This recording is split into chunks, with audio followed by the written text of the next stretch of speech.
অনেকগুলো বাড়ি মন্দির সব ঘুরে দেখলাম।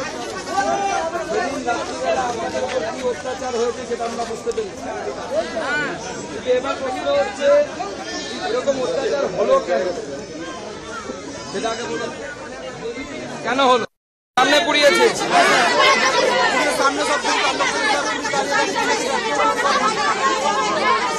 পুলিশ।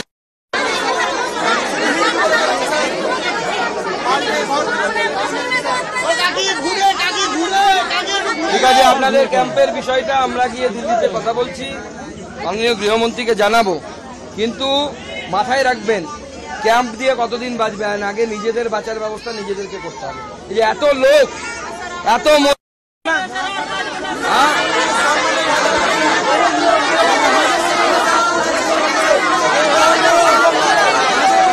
না, দেখুন আমি বলছি সেদিন কি হয়েছিল, যখন এর বাড়িতে ঢুকেছে পাশের বাড়ির লোক তখন লুকিয়েছিল, যখন ওর বাড়িতে হয়েছে তখন পাশের বাড়ির লোক লুকিয়েছিল,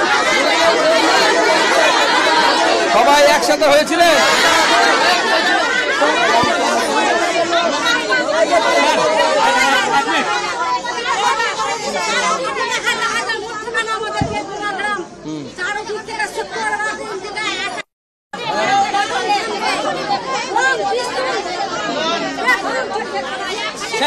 প্রথম অ্যাটাকটা আপনার 15 নম্বর ওয়ার্ড, 14 নম্বর ওয়ার্ড এবং সুলিতলা থেকে শুরু হয়। আমাদের বেদবনা লোক